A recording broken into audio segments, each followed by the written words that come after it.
Bueno, este ciclo de conferencias que hoxe comeza e que temos a suerte de que sexa Julia, filla predilecta de Monforte, a que empece este ciclo, ten moitos objetivos, pero, bueno, eu vou a decir fundamentalmente 4. En primeiro lugar, disfrutar da compañía de todas as persoas que van a pasar por esta Casa da Cultura, porque son persoas que, de unha ou outra maneira, están colaborando e axudando moito a Monforte.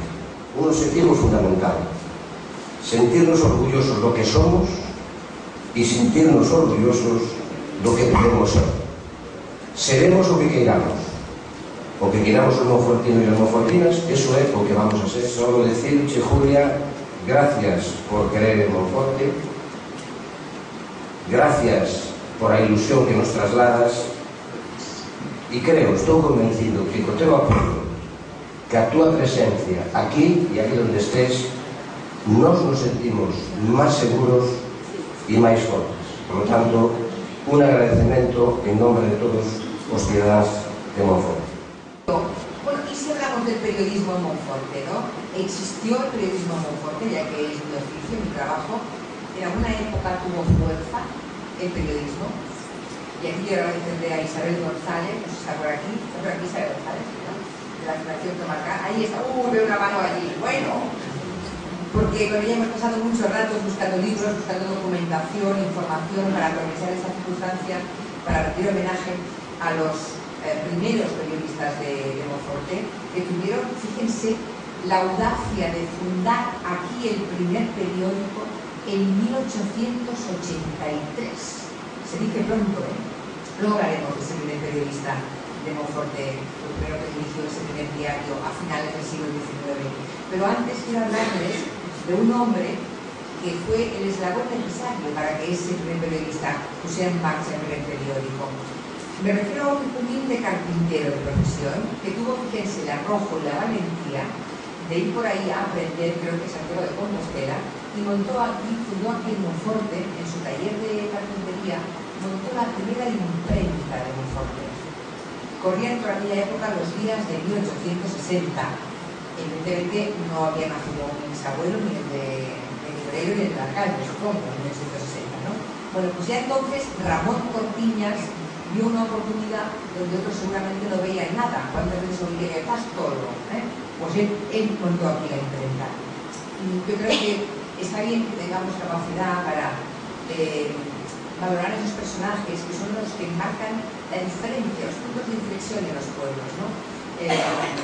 Con la herramienta imprescindible ya, que era esa imprenta, aparece otro protagonista, que es el que, hombre, ya que tenemos la imprenta, el que sueña con el periódico de Monforte. Y además es capaz de ponerlo en marcha, ¿no? Es decir, el tío que al final del discurso dice, yes, grita. Sí, cada época histórica tiene esos personajes, que son los que van marcando el futuro. El nuestro, después de Ramón Cortiñas, de la imprenta, se llamó Víctor García de Casares. Yo me tengo que acusar públicamente de no haber sabido hasta hace un mes, preparando esta charla, nada de este individuo, no sabía quién era. Víctor García de Casares. Sería un aventurero intelectual enorme, ¿no? Que fue el que marcó los antecedentes periodísticos en nuestra ciudad. No sé si algunos de ustedes lo habían oído nombrar o lo conocían, pero en todo caso sepan que este chaval fue chaval porque cuando fundó aquí el primer periódico, en el 1883, tenía 23 años. Ya había acabado la carrera de farmacia en Santiago de Compostela. Era ya un buen poeta. Y luego dirigió el Cabe y el Valle de Lemos. Y luego, curiosamente, tuvo que emigrar a Cuba. Dicen algunas fuentes que perseguido por sus paisanos, lo cual es posible, ¿no? Porque, desgraciadamente, los ignorantes son a menudo los que tiran la primera piedra antes a los más ilustrados, ¿verdad? Así que la historia de Víctor García de Casares me parece muy triste, porque se murió en Cuba solo 2 años más tarde, aún no había cumplido los 30 años. Yo no sé, no sabemos nada de él. Nadie siguió aquí de su familia, se casó allí, tuvo hijos, silencio. En todo caso, el primer periodista monfortino fue sepultado por losas de olvido de indiferencia que hoy creo que son una vergüenza colectiva para todos, ¿no? Que no sepamos nada de esa persona.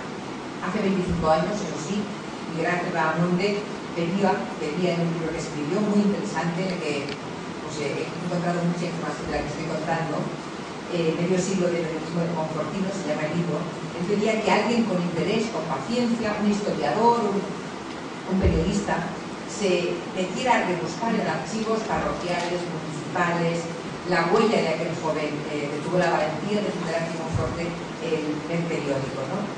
Y me atrevo a decir modestamente lo mismo, ¿no?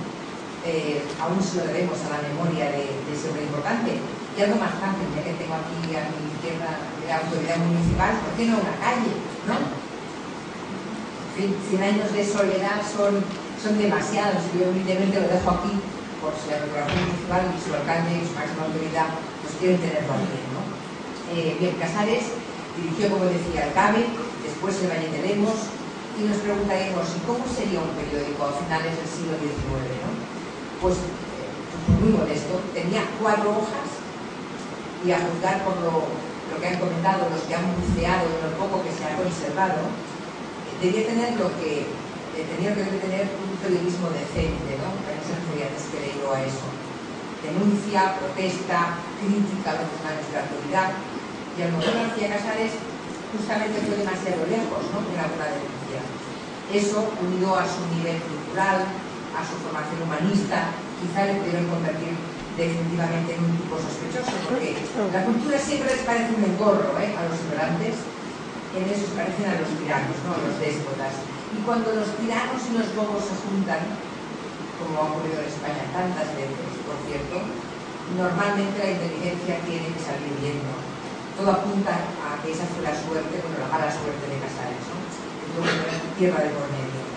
Situemos un poco el nacimiento de aquel incipiente periodismo monfortino en el momento histórico. Estaba a punto de que llegase el tren a Monforte, pero aún no había llegado, El 31 de agosto de aquel año mismo, 1883, salió Alfonso XII y su mujer María Cristina a las 8:40 de la estación de Madrid.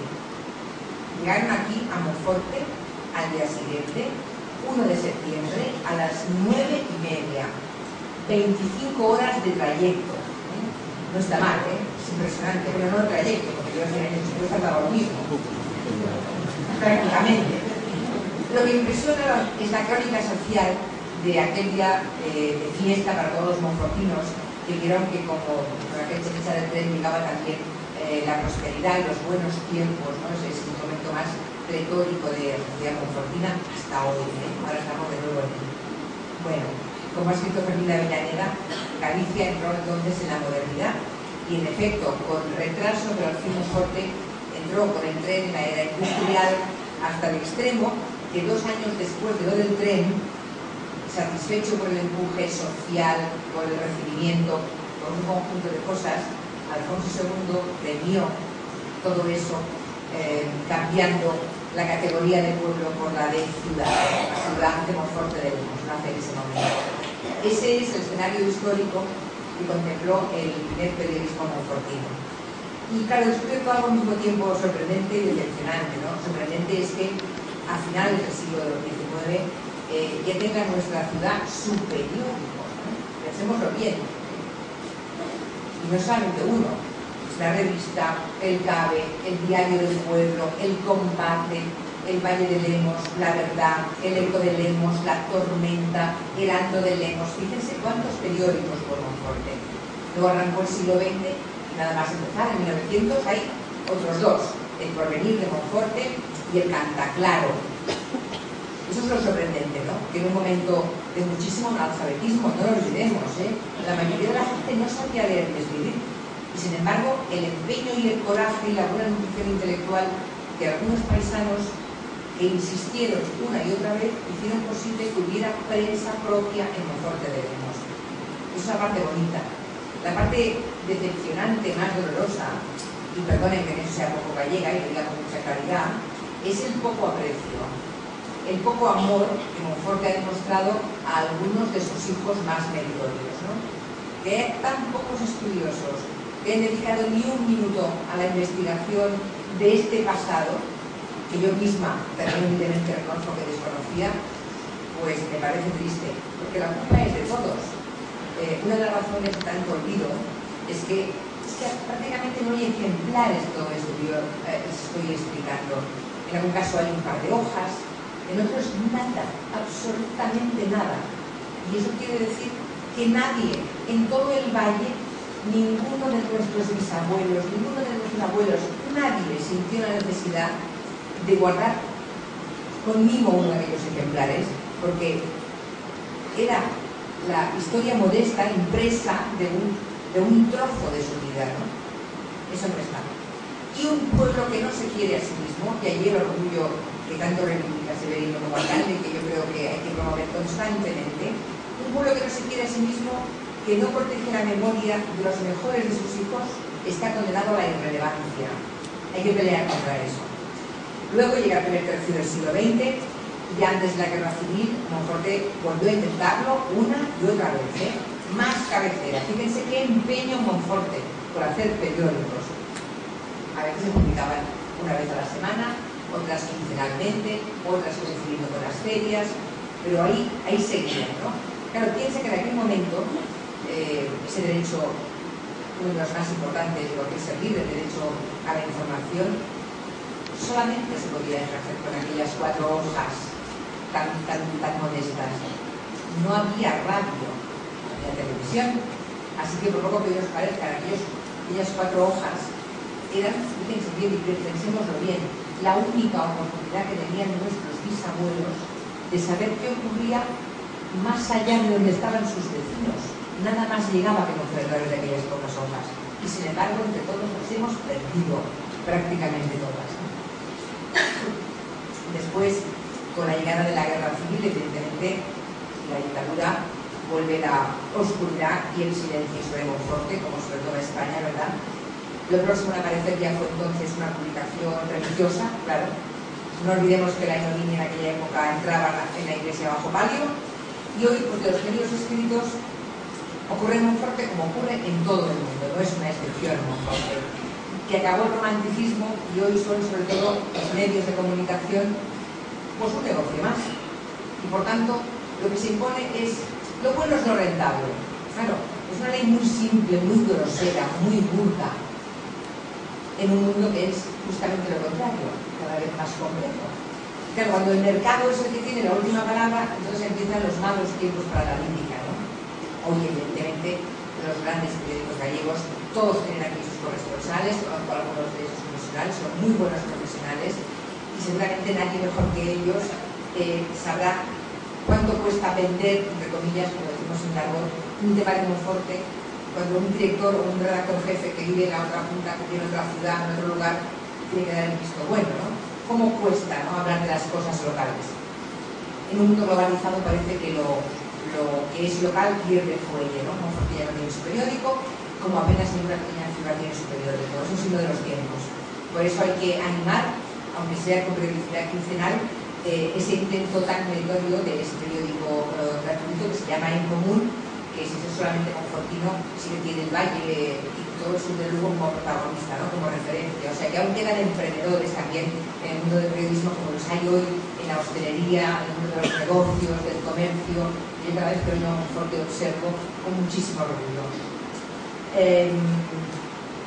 Claro, ¿quién imagina hoy, en todo caso, a un Ramón Cortiñas, ¿no?, cambiando de negocio el de la imprenta, recuerdo, o a Víctor García de Casares? Fíjense, la edad en que Casares fundó el primer periódico que llegó a la carrera, muchos jóvenes actuales aún no han comprado un solo diario en su vida. ¿No es así? Eso sí, conocen con muchos detalles la vida de esa criatura llamada Belén Esteban, cuyo mérito primigenio fue o se ciñe a uno de los polvos más rentables del mundo contemporáneo, ¿no? Al final eso parece que es el punto de partida. Cosas, No sé qué jóvenes aquí, si los hay. ¿Cuántos compran periódicos? ¿Cuántos lo leen? ¿Cuántos lo hacen con atención? Bueno,